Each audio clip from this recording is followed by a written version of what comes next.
Good afternoon, good morning, wherever you may be in this world.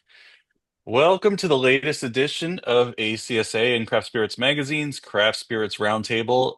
I'm Jeff Cialetti, Editor-in-Chief of Craft Spirits Magazine, and I will be your moderator today.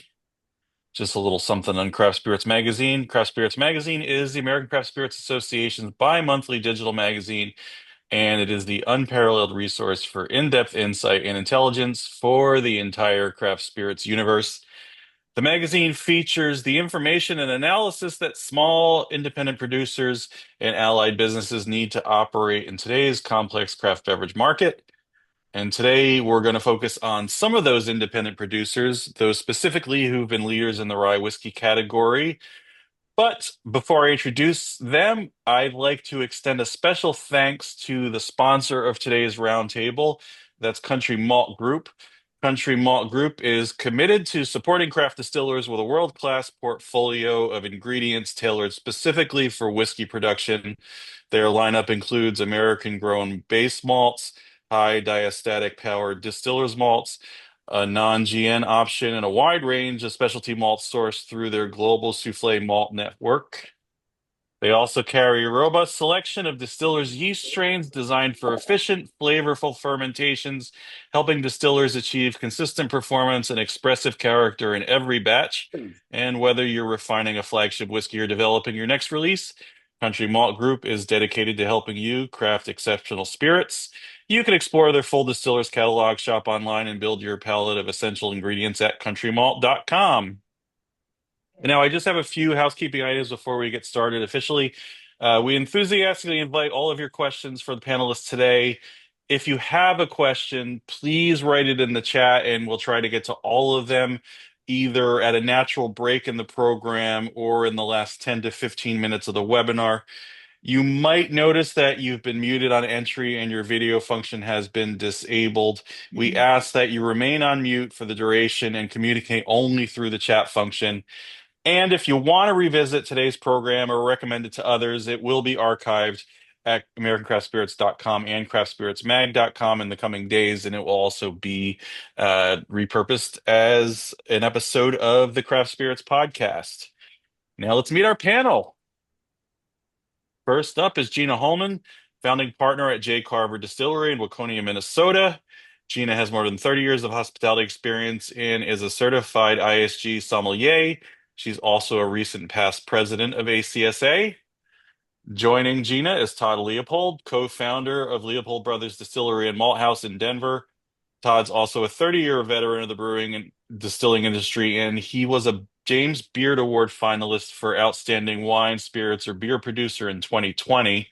And last but not least, please welcome Brian McKenzie, president and founder of Finger Lakes Distilling in upstate New York. As the pioneer in the fast-growing New York State distilling industry, Brian helped found and serve as the president of the New York State Distillers Guild. Finger Lakes Distilling was also one of the original members of New York's Empire Rye Association. But they can certainly do a better job introducing themselves and their spirits than I can. So I'm going to hand it over to them and have them tell us more. We'll go in reverse alphabetical order and start with Brian. Thank you, Jeff. Thanks for putting this together, and thanks for everybody that's tuning in. I just give you a quick background. I know we want to get into production techniques and that kind of thing, but just to give you a little bit of information about myself and my company. So I started Finger Lakes Distilling in 2007. If you aren't familiar with the Finger Lakes, it's a beautiful part of New York State. We're almost 5 hours from New York City, so everybody thinks of New York City when they think of New York, but we're pretty rural. We are centered kind of in the a big wine producing region. So we have a couple hundred wineries out this way that produce world-class Rieslings and other Alsatian varieties of wine. I started the business in 2007. My background, I'm from the area. Just love what's going on with the wine tourism. My family's from Scotland, so I had spent some time there, and that's where I kind of developed my love for whiskey, which I'm sure many of you share.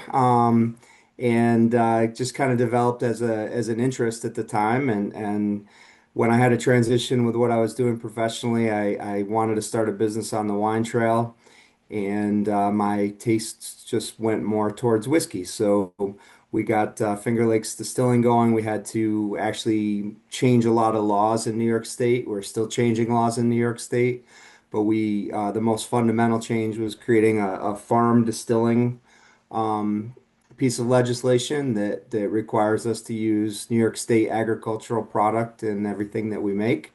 So we make all of our whiskeys under that license class. So everything's grown in the Finger Lakes for the most part, and we've been doing everything from scratch from day one. So we don't source whiskey or anything like that. It's all been made in-house right from the beginning. We've been making rye right out of the gates. We're really proud of the rich history of New York State rye production. It was a major commercial distillate back prior to Prohibition, and we're kind of bringing that back. So we'll talk a little bit more about the Empire Rye down the road, but that's just a little background on what we're all about. Awesome. Thanks, Brian. And now, Todd, you're up.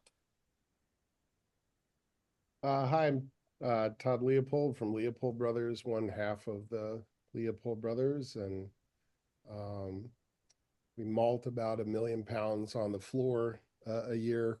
Quite a bit of that is rye, which I don't recommend to anybody. It's a big sticky mess, uh, but we still get it done. We resurrected the Maryland style rye over a decade ago, when there weren't any distilleries in Maryland. I'm only queued that because I'm looking at a bottle of that. Thank you, Jeff. Uh, and as you can see there, we just released our 9-year-old three-chamber rye. The three-chamber still is a 1800 style still that was used to make rye whiskey. But as I've been working with much better historians than I am, we've learned that bourbon was produced on it, as well as vinegar. So the three chamber still is, to me, kind of the bridge between, pertinent to this conversation about rye, the bridge between distilling in America being an agricultural process to turning into a fully industrialized process basically in one generation because of prohibition.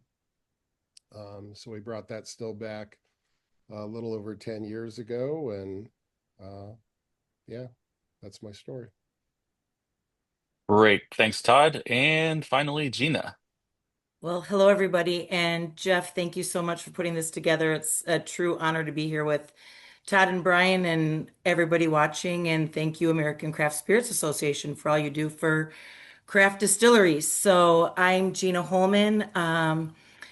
And our story with J. Carver Distillery, to Brian's point, we are in a really unique place in Minnesota. And I just heard my accent, so yes, we do have one. I'll call myself out. 10,000 lakes. So in our town of Waconia, we have a beautiful, beautiful lake, and surrounded is a wonderful tourism, egg tourism. We're really putting Minnesota on the map for that because we have 3 wineries, 2 breweries, and our distillery that are all local, family owned and operated. So it was really a vision for our partners to focus on local grains here in Minnesota and work with local farmers. We're a fourth generation farming family, and so that was near and dear to my heart. Really fortunate to have local barrel companies here as well. So our vision was long-term aging as a focus of our business strategy, and to just have a plethora of spirits. Those of you that know our story and when we're at conventions together say nothing but the fact that we're crazy at J. Carver because we have about 23 different products. So rye being one of our favorites, especially in our cocktail room. And like Brian said, a lot of this had to do with local liquor laws. And so Minnesota's a fresh baby, really, just like many across the country, that we started distilling in 2012 with the liquor laws in the state. And so now we're really excited to see that vision of that long-term aging coming to fruition now that we've got 7, 8, 9, and 10-year rye. So excited to hear this conversation a little bit about my background. I love the fact that I've only been in the industry for 30 years, so thank you for that, Jeff, because now I am only 45. I'm not 55. So, crazy thing, I'm 40 years, over 40 years in the industry. Like Jeff said, I'm a sommelier also. My passion is teaching. So here in Minnesota, I had a restaurant and liquor store that I was the director of operations for over 20 years. Was in the industry starting at 15, went through the whole restaurant bar scene that way, and then wanted to teach. So I was an instructor for the International Sommelier Guild at the height of that, and then that's when my business partners whisked me away to start the distillery. So big long journey in the industry, but wouldn't change it for the world. All right, perfect. Now we're going to start with some questions. Uh, we're going to talk about the grain itself, since this is a very grain-centric category. Uh, you use Minnesota grown rye, Gina. What sort of character does that locally grown grain have? How would you say it compares with rye from other regions? And now I'm very careful about using the T word terroir because I know it's a very polarizing expression in the whiskey world. But does terroir come into play? So we're really fortunate that we have one farmer that we've been working with since we started, and it's Minnesota rye, so very thrilled about that. Um, I would, whether it's polarizing or not, I almost would say talking to the sommelier on the paddle if I didn't say that there was terroir. I would be polarizing in this industry. I would say a lot of it has to do with the soil by Clear Lake, and that's where our rye is coming from, is very much loam, where you get that sand silt clay. And I would say from that standpoint, you know, when I'm tasting our barrels now, maybe I go from that standpoint because we have two different expressions of rye. We have 100% rye, and I know we'll get into that in a little bit. I would say that the flavor really comes out differently on how that specific rye is either working with our malted rye or as it interfaces as the mash bill with our local corn and then the malted barley. So depending upon the whiskey, I get just different flavors. I do get that limestone. I get a minerality that comes from our Minnesota rye. And then, quite frankly, depending upon climate, right? There's so much that has to do with the seasonality here in Minnesota, where we really do see that spring, summer, winter, fall, really having a play on every different yield that comes out that the farmers are producing. All right. Now, Todd, I want to ask you a similar question. You use a heritage grain called a Broodsy. Um, what made you go with that particular grain? What's the sort of character that that brings to the table? And how would you say it compares to other varieties? Well, I came across it. Some people call it Bruzy, some people call it Renza Bruzy. It came over from Italy in the 1800s. And as I was doing research into those older production methods that, kind of surround my research around the three chambers still, the Maryland distilleries wouldn't shut up about it, basically. um, Same way the Pennsylvania distillers like to talk about Rosen rye. And the Rosen rye that they were getting in those days before Prohibition actually came up around Ms. Carver's area. They would, Michter's actually bragged about it on their label, and it came from Michigan and I believe Wisconsin too. Um, but the reason that I used it is I got a hold of some from a seed bank, a handful of seeds. And there's a couple reasons. The biggest reason at first is the starch content. So it's something that a lot of people miss when they talk about heirloom grains is that for the last 100 years, researchers, not just in America, we're talking about German for, I guess I kind of left that out. I went to brewing school in Germany. German researchers, English researchers, they've been trying to breed more and more starch um, in their grains that they're using for alcohol production because that means more money, more yield. So if you look in the 1800s, you'd see starch contents in the 60s, and now we have something that came out of Colorado State University, a variety of wheat in particular that, and rye does it too, that's over 80% starch. So obviously that's a pretty big change. So in other words, when you're making a recipe for a distiller's beer or a regular beer, like there's a difference. What you're doing is you're not weighing out pounds of grain, you're weighing out pounds of starch per liter, or I'm mixing my units of measure there, but you get the idea. So when you're using the Abruzzi rye that we found, it came out to 62% starch. Modern rye is over 80. So basically, if you look at the math behind that, you're wind up having to add almost 30% more to get a 5%, 6% distiller's mash, distiller's beer, whatever the hell you want to call it. So understand what that does. You're immediately making your beers more flavorful, right? So think about that from a beer perspective. Barley, same thing, right? Started in the 60s, it's now over 80%. You don't have to use as much malt. We've been breeding the malt flavor out of our beers for the last 100 years, right? This is going to make a major flavor difference when you're talking about making beer, and the same thing with whiskey. The other two things I look for, a compound called linalool that's in rye. Rye is, I think so many people find it so interesting. It's so much more chemically interesting than corn, or most varieties of corn anyways, right? It has elevated amounts of linalool, which people kind of tend to describe as floral.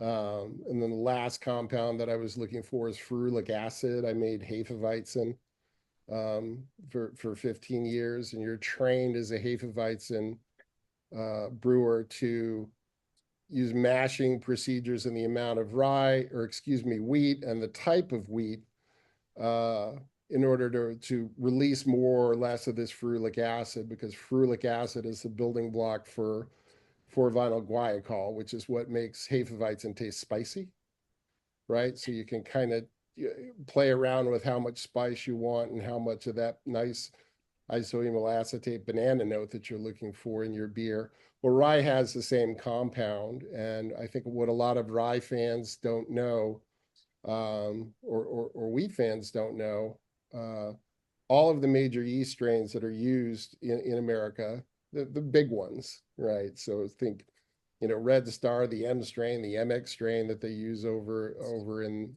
Scotland. Those are Hefeweizen strains, POF positive. So I was looking to try and lean into those notes as much as I could. Basically, I was trying to make the biggest rye whiskey you could possibly make, and drop that into the chamber still to make an absolutely enormous whiskey. Because why not? is the answer to that.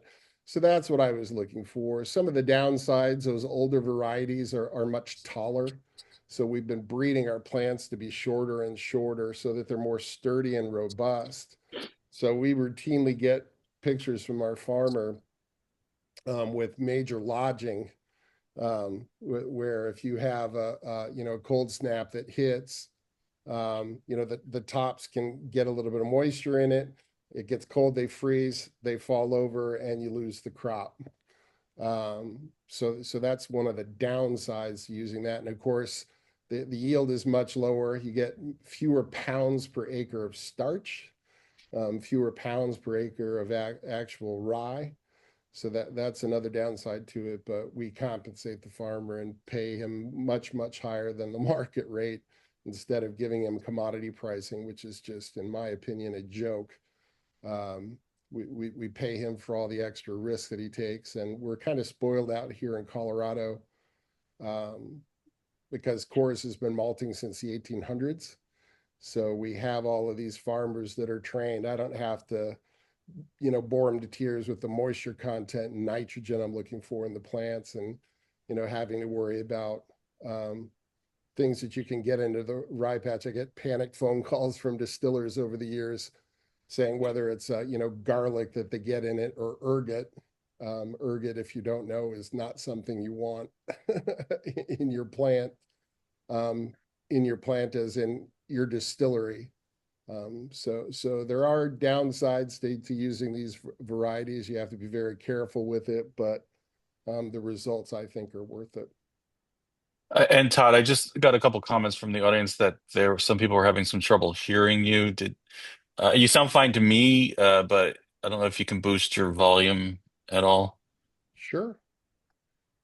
Um, that might take a little bit of work on my part, but yeah, how about talk louder? Either way, like I said, you sound fine to me. Just if anyone else has any concerns, just let me know in the chat and we'll try to rectify the situation. But I want to turn things over to Brian for a minute. Uh, regionality plays a big part in some of your rye. You know, you mentioned you put out a product that fits the Empire Rye definition. First, for those who may be unaware, explain what Empire Rye is, how that designation came about, etc. And now then talk about some of the characteristics of New York State grown rye and what it contributes character-wise. Sure. So kind of interestingly enough, the story of Empire Rye originates out in Todd's backyard. We were at a ACSA convention years ago, and a bunch of us from New York were kind of got late in the evening, and we were having some cocktails and trying to figure out what we could do to put New York on the map for spirits. And most of us were making some type of rye whiskey, and we all kind of acknowledged the historical concept of Northeast rye, Pennsylvania, Maryland, and also New York. So we thought that that would be the category that we could kind of pursue, and we went through the process of creating a mark for it, and creating criteria for what constitutes Empire Rye. It's got to be 75% New York State rye in the mash bill. We have some aging requirements and things like that.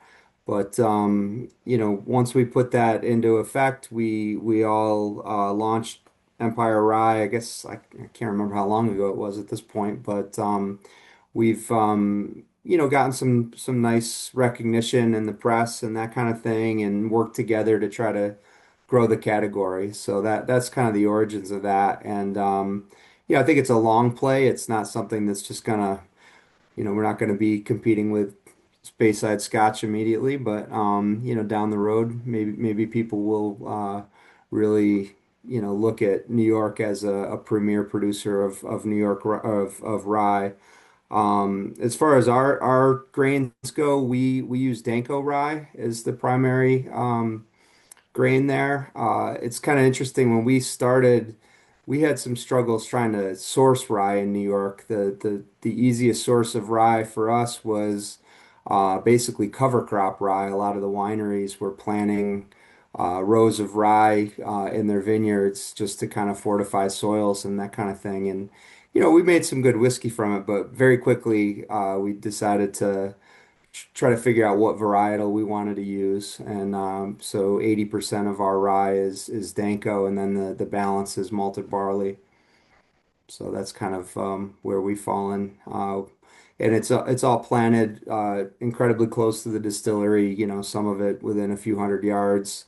And our farmer, his main farm is about 2 miles from our place. So All right, that was going to be my next question about where you harvest it. So, uh, now, since we're talking about sourcing, harvesting, Todd, tell us how you get your grain. Any logistical challenges with that? Well, outside of what I mentioned before, and hopefully I'm a little bit louder now. Um, we have a third generation Coors farmer who handles barley. So the only thing we have to worry about is lodging, which is not really under his control one way or the other. It's up in Longmont, which is, you know, stone's throw away from the distillery. We do 80/20 as well for the 9-year-old three chamber that we released, 80% rye, 20% malted barley that we malt in-house. And we're also doing 100% rye where we're malting it in-house. So the logistical challenges are minimal. We have our own silos because we're doing our own malting. We have all the cleaning machines that a lot of distilleries aren't lucky enough to have. So being able to get direct from the farm, get it cleaned up, get it ready for milling.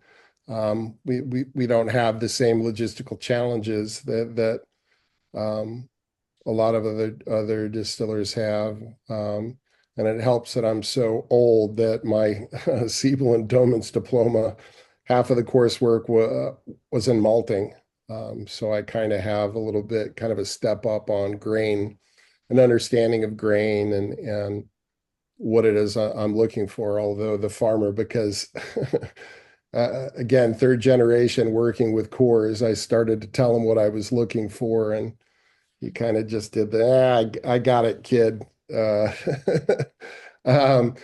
they're used to much tighter quality control because of the work that Coors does in terms of getting precisely what it is they're looking for. So some dumb kid running a distillery down the road isn't exactly going to be telling them something that they don't already know. So we're kind of spoiled out here. Where with Brian having to work kind of from scratch. I mean, that's a lot of the malt houses, of course, are dealing with the same issues. Trying to figure out, okay, well, what grows in this region? I know that they were growing, they had hops and malt in New York State. California, their barley was so well known in the 1800s, they were shipping it to Scotland. After they went off the silver standard, and suddenly it made financial sense, which I still don't get, to take Sacramento Valley barley and send it all the way to Scotland. We don't have to reinvent the wheel out here. Coors already laid all the groundwork for all of the distillers out this way. And we don't have to deal with the same humidity issues that you have to deal with east of the Mississippi, where Dawn and vomitoxin and some of these other things that can hit your plants aren't an issue out here because it's dry as hell in Colorado, basically. And the grains have been acclimated to that, So again, getting into the Robin Robinson word of terroir, where you grow these things makes a difference in how it affects the plants. And I'm sure Ms. Carver can speak to it far more intelligently than I can. Oh, I don't think so. But stress on plants can be a good thing. Depending on what it is that you're looking to do, but it's definitely going to affect the array of chemical compounds in the rye. So I'm sure if I took the rye, and maybe we need to do this, plant some up in Minnesota, plant some in New York State, and some in Colorado. I have very little doubt that this would create differences in if you tried to make the same rye whiskey out of it. Yeah, I hope that answered your question. Right. And so Gina, you did mention you get it from the same farm. How close are they to you, and how consistent has the product been? How consistent have the harvest been for you? And also to kind of counter Todd, he's in a very non-humid place and you're in a relatively humid place. So how does it affect what you get? Yeah, we're really fortunate to, as I said, use the same farmer. We have a seed company that helps us, and we've had the same farmers with our rye corn and our red winter wheat for all the years. So, the seasonality of it, the consistency of the grain. I mean, they're a third generation farm, so the consistency has always been there when we've been distilling. And to the point when we were talking earlier before we even came on live, it is weather. I mean, it is the seasonality, and if we don't take the humidity and temperature control, even within our distillery,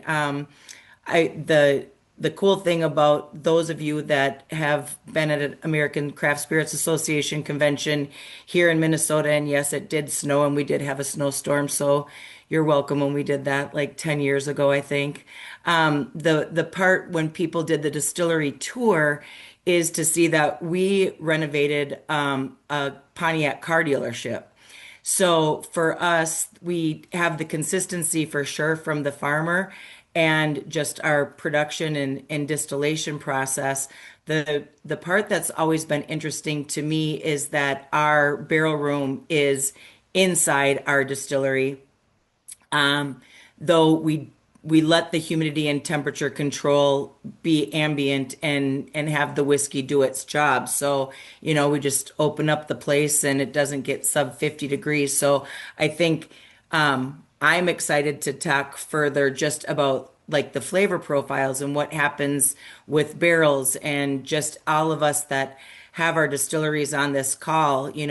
After this call, I'm going to head to the distillery and taste some barrels and just the different nuances depending upon what each season was like. If it was a hot and humid summer, or was it dry and was it rainy? All that comes into play with just different barrels, and I think that's the unique part of how rye shows its face, depending upon the mash bill, the barrels, and the barrel size also.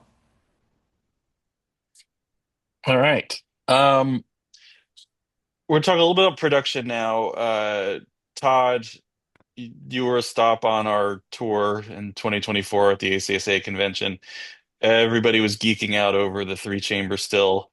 So I want to give you opportunity to geek out over it, and talk about the sort of production process involved with making the rye, what the three chamber still brings to the process, and anything else you want to talk about related to that.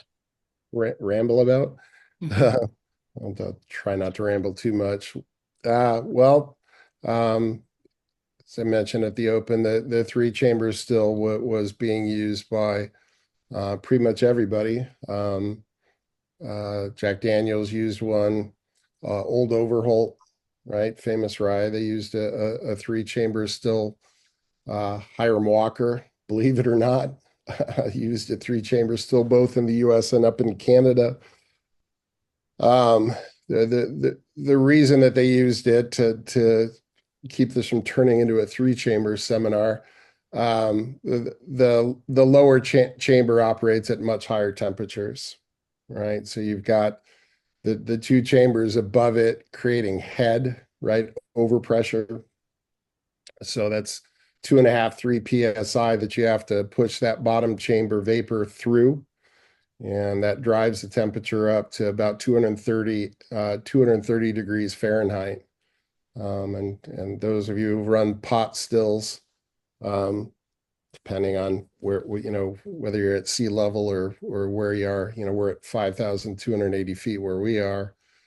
The temperature still really doesn't go north of 200, really. That extra 30 degrees, or sometimes even more, pulls out aromas and oils out of the rye, and that's why distillers liked it so much. And again, using it for bourbon too. The elevated temperature extracts oils, aromas, and flavors that you can't get out of a pot or a column, and that's why distillers Loved using it. The problem is that it's a very dumb way to make whiskey in the sense that you can see the picture there are the three chamber stills. You can see that's a lot of copper. Vendome did the math with me when we were kind of trying to figure out how to explain this to people. If you took the copper in our 20-foot tall, about 5 foot in diameter, three chamber still and turned it into a modern column, you could get about 200 barrels a day. And with the three chamber, you only get two. So, yeah, you should all be laughing if you're not.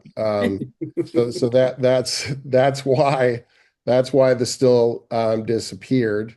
But it just made a very, very uniquely flavored, incredibly oily whiskey.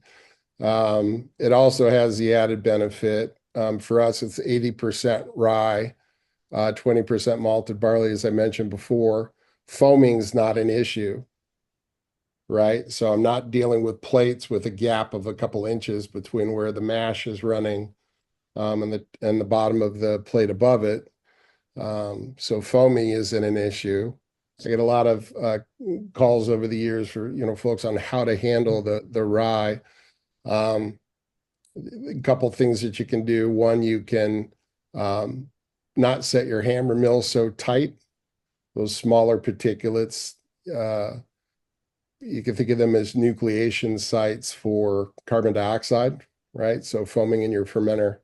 But the biggest thing I always suggest to people is don't ferment so damn hot, right? So you're talking about the foaming is about CO2 evolving out of your fermentation tank. So we have open wooden fermenters. And the guys will tell you that if you get the temperature wrong by a couple degrees, you'll wake up in the morning and come into the shop and you'll have a mess on the floor. So, we're pitching at about 62F. So very, very cold. We're the American method of fermenting in the 80s and 90s. The idea behind that, or at least I'm assuming that's what everybody's idea behind it is, you're trying to stress the yeast out to create more esters. The path we take is to ferment much cooler and chase after our esters in a different way, which is to let the fermentation complete. We complete it in 72 hours. It goes to terminal. All of our mashes are 6% ABV, so much lower. The yeast has less to eat, which again affects the foaming, right? If there's less sugar to eat, there's less of a chance for that CO2 evolution in that 72-hour span. But we allow for a secondary bacterial fermentation, that lasts for 48 hours after that primary fermentation. And the reason we do that is we're trying to flood the barrels, the distillate that goes into the barrels with organic acids. And over time, those organic acids, as I'm sure everybody here knows, turns into esters. So instead of creating esters in the fermenter, we're trying to create more of our esters in the barrel to kind of counteract the fact that we're fermenting so cold. But that's what takes care of the foaming. For the malting process, in case anybody, by the way, if people are really struggling dealing with rye, use malted rye. That's going to take away a lot of your problems, a lot of your issues. It's just malting it. And these days, you can't swing a dead cat, or I'm sorry, whatever nicer metaphor you want to come up with, without hitting a malt house. So the malting process, for us, we're leaning into it to create flavors that you can't get out of raw rye, because you have to think of it like, we malt our corn, for instance, for our three-chamber bourbon that we haven't released yet. But the difference is when you're drying it, right? You're steeping it with water, starts germination, and then you're curing it in a kiln.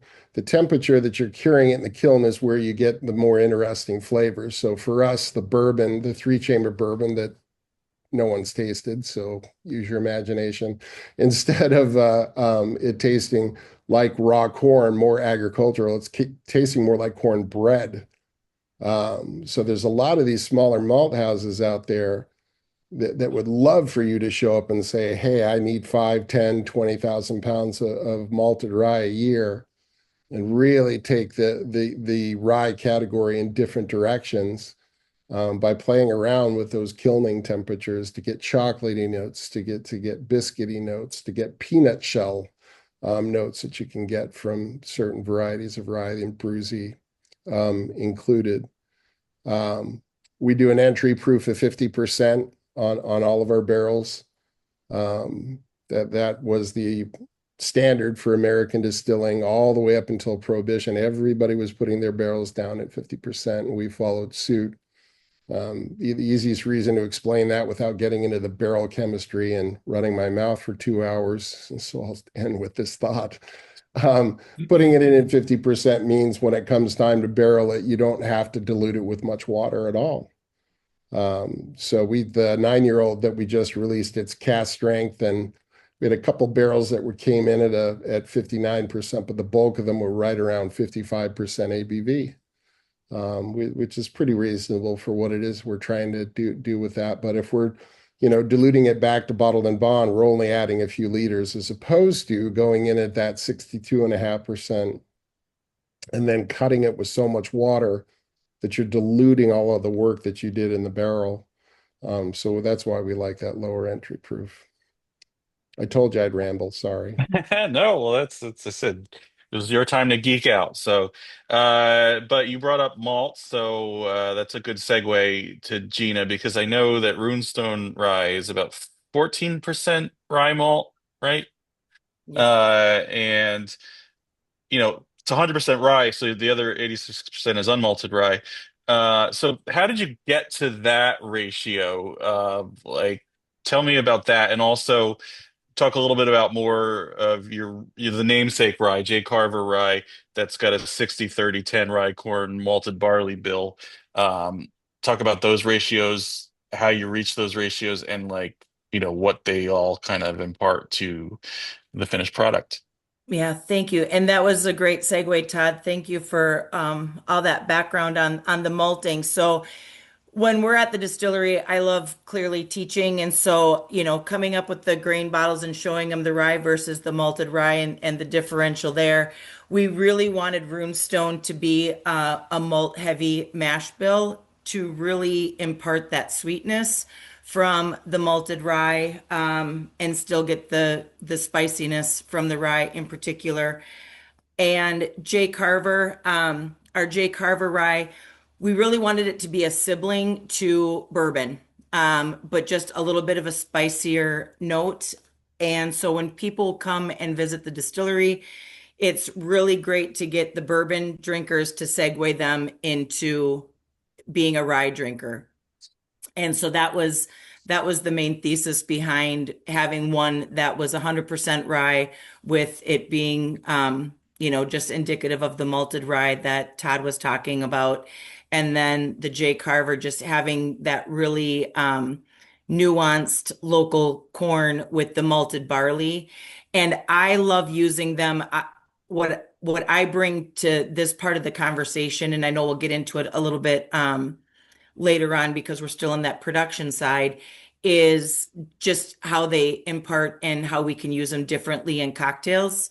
Also, the differential. I love the food and cocktail side of it and a lot of events at the distillery. So we thought about all of that, 12, 10 years ago.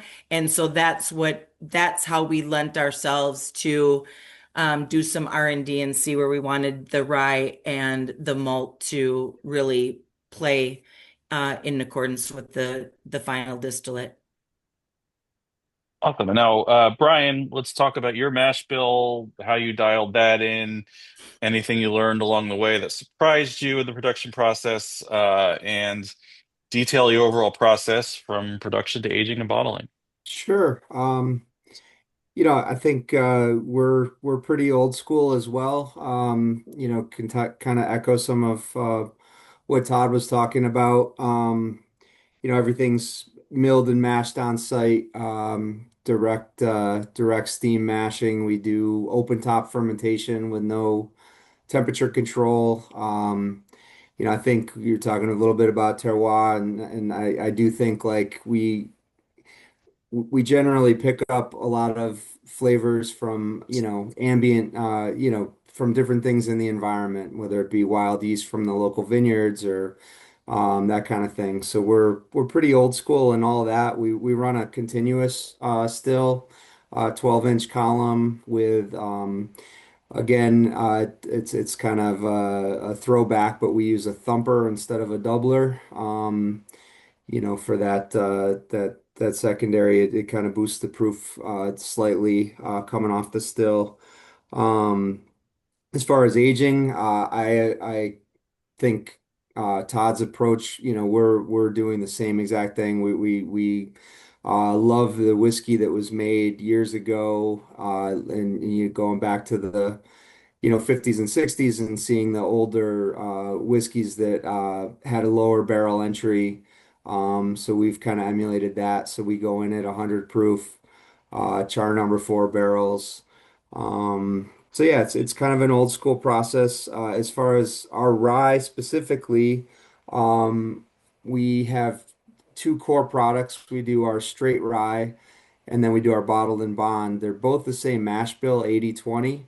And the straight is generally, in the 5 to 6 year range, and the bottled and bond now we're pushing out to about 7 years, 7, 8 years. So those are our core products, but we like to get experimental. We've laid down quite a bit of 100% malted rye as well. We've done a few single barrels with that, and we hope to maybe offer that as a standard SKU going forward. And but we've play around with finishes with the ryes. We do some ryes with a little bit of corn in the mash bill, but all those things kind of go towards our single barrel program. We're pretty active with that in the whiskey community, so that's kind of our profile. Right. And actually, this ties into a question we just got from the audience from Rusty Figgins. He was asking, is anyone considered 100% rye malt as a distillery's entering the single malt category? Uh, Despite the barley malt requirement, have you observed spicy peppery notes increase with the all malt rye? I was going to ask Todd about that because I've struggled to actually describe our 100% malted rye. In terms of tasting profile, I love it. It's one of my favorite things that we've made, but I'm not sure what the science is behind it that changes the actual the taste profile of it. But I don't get more pepper with it, that's for sure. In fact, I don't think I get a whole lot of pepper with any of our rye. It's a lot more fruit forward and honey, and it's certainly spicy like a rye, but it's more that Christmas spice and not peppery notes.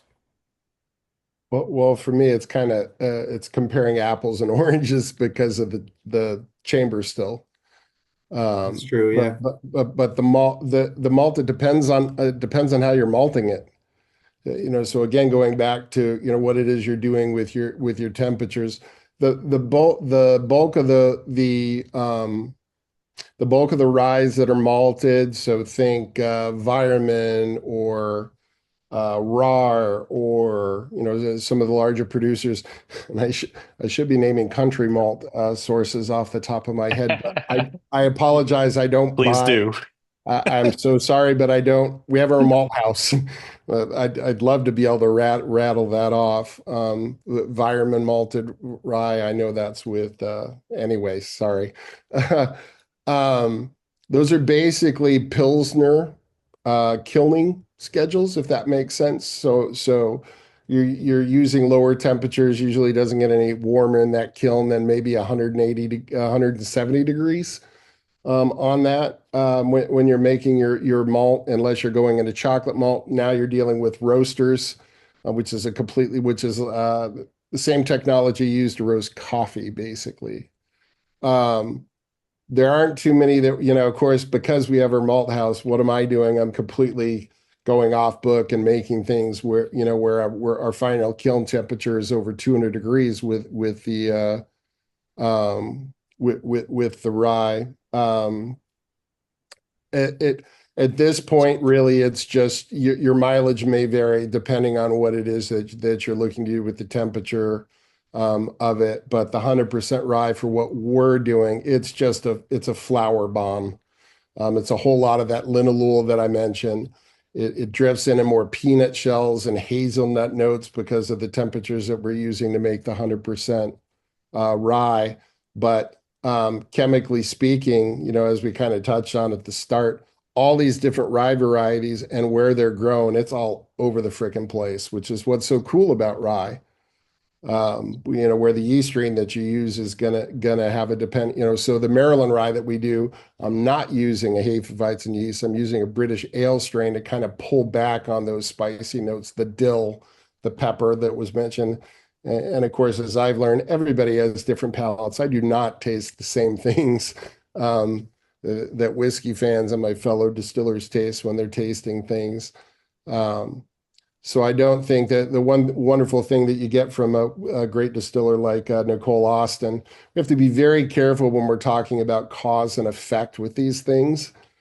So I can talk to you about the practical effects of what I'm doing with exactly what it is I'm doing and exactly what I'm putting into the 3-chamber still, but I still can't tell you, I can't give you the syllogism. I can't tell you that A plus B equals C. I can't always tell you, is this coming from the yeast? Is this coming from the malting processes? And my answer to that, unfortunately, with my 30 years of experience is, I wish I could science it away for everybody, but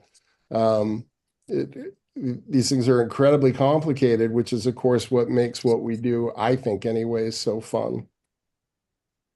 Great. So I don't want to darken the mood much, but I'm going to share some of the latest rye whiskey data. Um, so rye, as everyone knows, was on a bit of a tear for a number of years, especially between, say, 2010 and the early 2020s, maybe 2020. Grew somewhere in the neighborhood of 1,000% between '09 and 2019. And of course, the base was much smaller that it was growing off of. So, of course, it was growing at that kind of rate, and that was definitely not sustainable.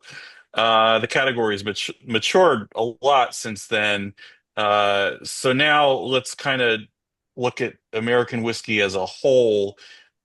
Overall, American whiskey was growing steadily through about 2022. It had a compound annual growth rate of 5% between 2019 and 2022, and that's according to IWSR. Uh, but 2023 was kind of the turning point. That was the first year that overall American whiskey volume declined. It first dropped in 2023 by 1%, and then in 2024 by 3%. And that's, again, according to IWSR. And the even worse news for rye is that what was once kind of a little juggernaut is also down 3%, sort of in line with all American whiskey. And that was for 2024 full year. I don't have the numbers for year end 2025 yet, but that's kind of where we are. And things are, it's sort of reflective of what's happening in the industry right now. So it's not that surprising. But so let's talk about kind of turning things around. Gina, what would you say the secret to connecting with consumers about rye whiskey is? How can you reignite rye's momentum? And how would you say you entice drinkers of other whiskeys as well as other spirits categories overall to kind of come into the rye category? Drink it with them. So I love tasting all of our barrels with a lot of our retail and restaurant partners. To Brian's point, we're pretty prolific on our single barrel and private barrel program with our retail and restaurant partners and in our tasting rooms. So I I taste it with them. I love having flavor wheels and coaxing, tasting memories and getting some anchors for people to be able to enjoy it and then share it with other people. So I think that not to make drinking whiskey scary and making it enjoyable. The one thing that we've also done at J. Carver is with our Runestone and our J. Carver Rye, we do have different labels. So it can be our, 84 proof, our 92 proof. We've got cask strength, our 7 year. We generally bottle around just about 80 or 98.4-ish is where that one always lands with Runestone. And then I think just talking to the consumer in language that, they can appreciate, because I think sometimes it can be daunting. And then once you just raise a glass with somebody and have a sip, you just break open the conversation. And it's a really easy way to then also share the craft distillery movement with our consumers, to say every distiller's story is unique. And that's how I entice them to try other whiskeys, to say, you know, try it for yourself. See what unique flavor profiles come from other distilleries and their production techniques. We have a 2,000 liter, Christian Carl pot still. So ours is a little bit different than Todd's and Brian's, but at the end of the day, our story's still the same, because we can say we're all grain to glass distilleries, and we wake up every day and pour our hearts and souls into creating a spirit that we want to share and get their feedback. All right, Brian, tell us about some of the interactions you've had with Yeah, consumers and no, I think there was a lot of intrigue with rye. People knew the history of it, and they were interested in trying different ryes, and the category seemed to grow pretty fast. But I also think that the market got flooded a little bit with a lot of rye that tasted pretty much the same, that it wasn't necessarily the whiskey that people were most interested in. And I didn't dislike a lot of those brands, but it was the stuff that maybe was better for cocktailing and stuff like that. But it's kind of a little harsher style product, not with a lot of age sometimes. And that turns some people away, I think, because I do hear some people say, I'm not a rye person. I'd much rather have, like a standard bourbon appeals to people more than like certain standard ryes. But I think there's so many nuanced ryes out there that are really interesting and complex that if you can get somebody, to try your rye, and you've got something that fits that mold.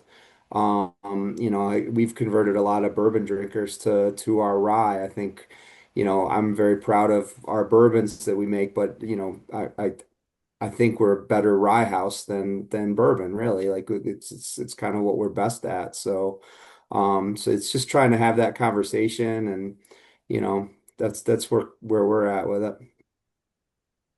great. And now, Todd, where do you see the rye market in, say, 5 years? How will it compare with other whiskey categories? And since the big story lately has been single malt, do you see any of the thunder for rye being stolen by single malt? Uh, well, I guess let me put it this way. We've got single malt that we ran on the chamber still that's sitting in barrels, and I have zero interest in releasing it in its current environment with an American single malt. Um, Rye is a very regional thing. Here in Colorado, it's a cocktail ingredient. It's looked at like salt and pepper. You know what I mean? But if you go to Texas or if you go down south, bourbon is king. They like that sweetness, and they run into rye, and it's basically, what the hell is this? Um, all the metrics that you showed, I think all that's tracking is wild turkey rye. We're just a blip on the radar, for all of these things. Uh, I'm hoping Beyonce does more work, to be perfectly honest. She has a hell of a lot more chance of moving that needle than I ever will. So I was delighted to see her get into it, but I think she's got more important things to deal with, I guess, than get out there and push that. It's just I don't really have much of an answer. I do know, and it probably sounds a bit weird coming from the guy running a three chamber still. we're not really there, a pitch to people that are big time into whiskey. The folks that are big time into whiskey will buy your bottles once, maybe, and move on to the next thing. We've as I mentioned at the start, I came from the beer background and I saw the exact same thing coming from whiskey that happened to beer, where we have these websites that are training beer fans to try your beer, check it off of the list, and move on to the next thing, which makes it awful hard to have a flagship beer. And of course, what's happened to a lot of these flagship beers in the last decade, they've fallen apart. We're basically looking for people that are just looking for different flavors and are looking for different things, that may not know the first thing about the chambers still, or the first thing about rye, or the difference between single malt, or all these things. And just, as Ms. Carver was saying, get it in front of people and get them to try it, where they don't necessarily need to hear, me drone on and on about the history of the three chambers still, and just want a tasty cocktail, and that's complicated as it gets. So I think that's, it's very easy these days for things to go viral. And I could, that's why I was kind of interested to see what Beyonce would do. With suddenly this is a cool thing. Of course, the problem is that Sir Davis doesn't say rye whiskey really anywhere. So that was a bit of a bummer. I saw the bottle. I'm like, well, that's not going to be much of a help. They're just going to look at it as whiskey. Whiskey itself is a complicated, thing where they're not necessarily currently anyways. It's a bit like, and I know I'm rambling here a little bit, my apologies. It's a bit like trying to sell somebody a high-end watch who all they want is the name Rolex, if that makes sense. So in other words, they don't really necessarily care about all of these different categories. They just want the brand that's cool, whatever the hell that is. And of course, I'm just talking on the macro level. On the micro level, it's just one bottle at a time. It's how it's been, since we opened in 1999. I don't know any other way to do it. You just get in front of people, you get them to taste your stuff. If you do a nice enough job, maybe they'll buy a second bottle and a third, and that's as complicated as it gets. I don't know how else to do it, which is, of course, why we're Leopold brothers and not the Beam family, or right. All right. Well, we have a couple more questions from the audience I want to get to, but before that, I just want to get everybody's thoughts. Just give me one or two recommendations on cocktails with with each of your spirits. So first, Todd. Well, first of all, the three chamber is difficult to mix with, in my opinion, in my view. So I'll stick to the Maryland Rye. Manhattan. To me, the Manhattan is what pulled whiskey along more than any other thing that's out there. Is that Manhattan, or if you want to, look to maybe another one, an old fashioned. There's a reason these cocktails have been around for this long, and they're just very tasty, very simple.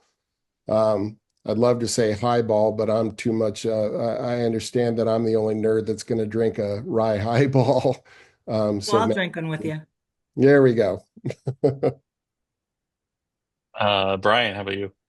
Yeah, the Manhattan's my family go-to holiday drink. My grandma loved them. If they're well made, I don't think you can beat it. I also like a Boulevardier, something a little more on the bitter side. But yeah, I'm a classic guy. I don't get into anything too crazy. We made something with seasonal rhubarb in the rye, which really worked well, which is kind of interesting. But yeah, generally, just the classics. And Gina. So I do love geeking out on the cocktail side of it. So with our runestone, I would say to anybody that is loving that heavier malted rye, one that I created, I love using teas right now. So if you find a tea that has some heavy turmeric and ginger and citrus spice in that, I make a simple syrup with the tea bag with the runestone, and turn that into an old fashioned.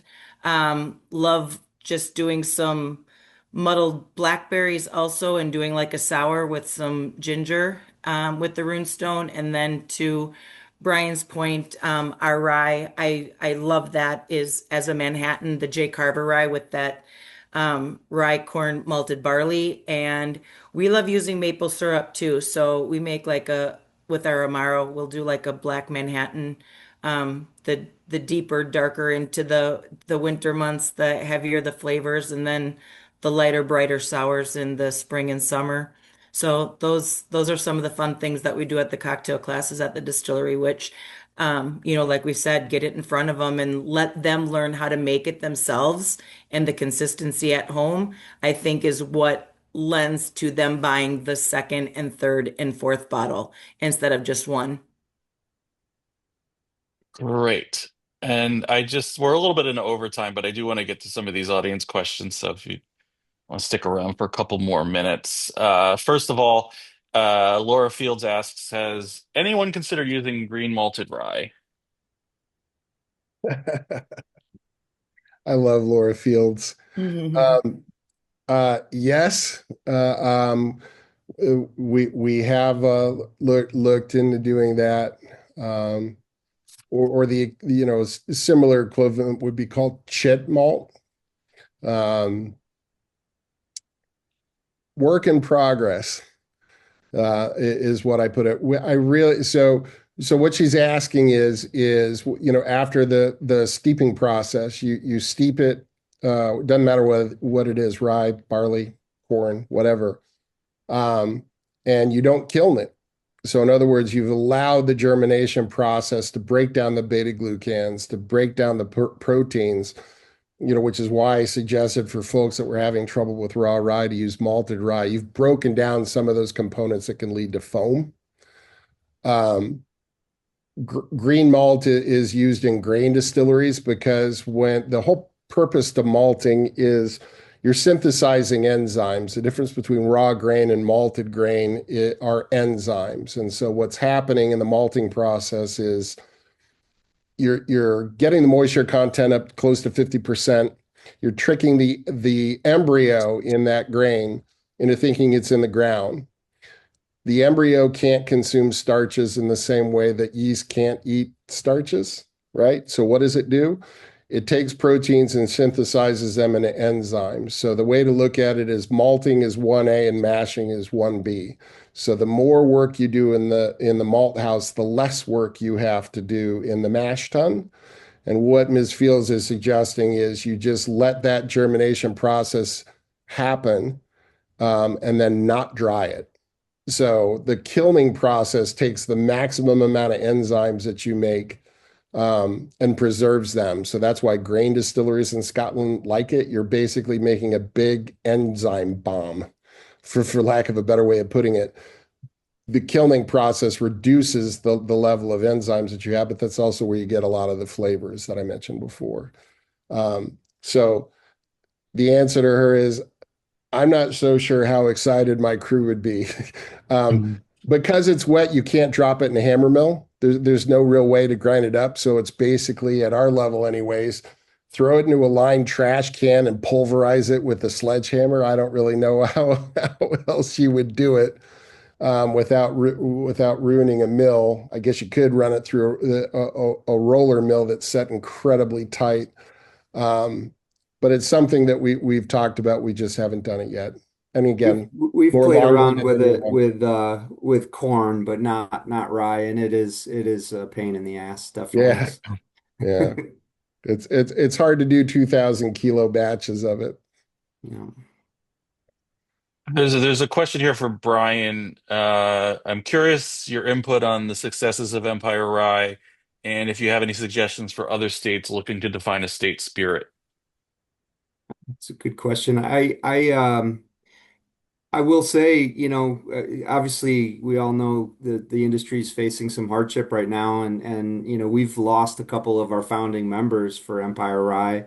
But that's not to say that I think we can kind of kick it into the next phase. We've got a lot of new members as well. So, but yeah, I think that's just more of a function of, kind of what's going on right now. Um, I don't know. I just never viewed it as like anything that was gonna be an immediate answer to like it would just blow up like right out of the gates. I just kind of look at it as a longer play, and we're totally committed to being part of it, and just proud to say that our products fit that category and talk about it a lot. But I think even like what Todd was saying, what are the answers with trying to sell stuff? You just have to keep talking about it even after, 20 years, right? So this could be the same kind of thing for that category. I like the idea of regional products. So, and I like the being able to talk about the history of rye in New York, and it allows a lot of those conversations that I think people find interesting. So I would encourage other states to follow suit. All right. And there's another one here. Andrew Faulkner asks, question is for Todd. Your rye whiskey has created deliberate changes of current practices based on brewing experience and historical documents. Now that you've had it in the barrel for about a decade, what adjustments have you made to account for how the final product has come out versus what you predicted? None.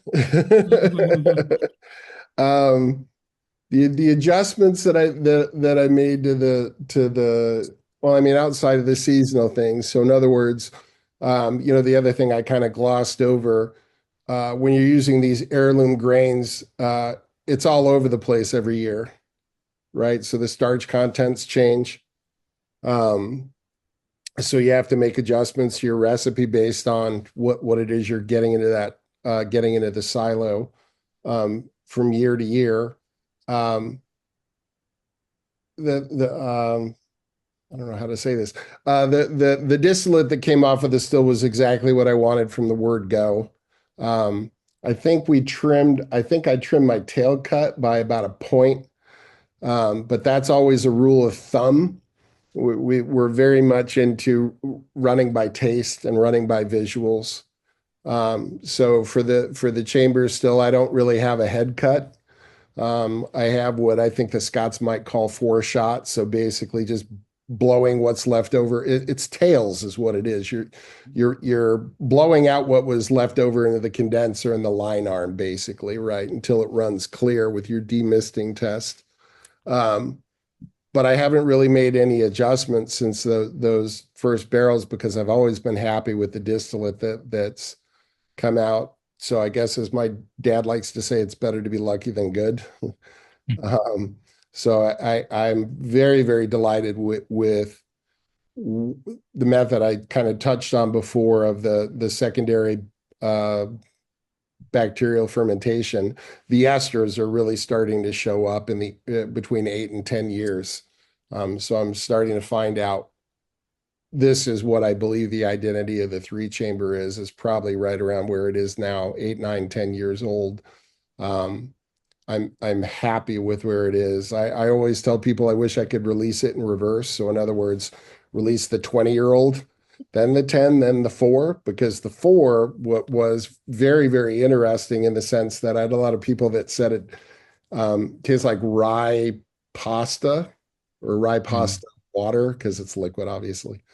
Um, that gets snuffed out the longer and longer it sits in the barrel, where we're getting more barrel sugars that are um, dampening that big rye note, the floral notes. But I think the floral notes, the David Wonder, it's called rye rambunctious, which is why he's a writer and I'm just some guy. It's just a great way to explain it. I like those younger expressions. I like that those 4 and 5 year old rye is a really, man, those things can be big. The three chamber rye now that it's hitting 10 years, there's so much more esters to it. The floral notes have been pulled back, and it's more the whiskey you want to sip on and sit at the edge of a dock and contemplate death is the way I like to put it, right? As opposed to those younger 4 and 5 year old ryes that are a bit more fun. and a bit more, yeah, rambunctious. There's that word again. Hope that answered the question without running my mouth too much. Right. Before we wrap things up, Gina has an exclusive offer she'd like to share that's available only to those of you in the audience today. So, if Gina, you would like to let us know that. Share this. Well, first Yeah. of all, thank you everybody. Amazing. And thank you for everybody that tuned in today. So yes, to all of our fellow craft distillers, we invite you to enter your spirits into this year's ACSA competition, and you will be automatically entered to win a complimentary registration to the ACSA convention and expo that is coming up this April in Sacramento. And when you register, please add web or Rye webinar in the notes so that we can make sure that you're part of the drawing and enter by January 12th, which is crazy to think that we're getting into the holiday season and that's just going to whap us all in the face. So, um, great, great, great day today. Thank you for everybody that tuned in. Yeah, no, thanks everyone. And so that wraps it up. We were a little over time, but I'm glad you all were able to stick around. Before we go, I'd like to once again thank our sponsor today, Country Malt Group. And I'd also invite you all to check out the latest issues of Craft Spirits Magazine. If you don't receive it, head over to craftspiritsmag.com to sign up for the free digital subscription. And once again, thanks to Gina, Todd, and Brian. And thanks to all of you for joining us for this edition of the Craft Spirits Roundtable. It is the final roundtable of 2025. We'll be back in late January with the next one. So see you then.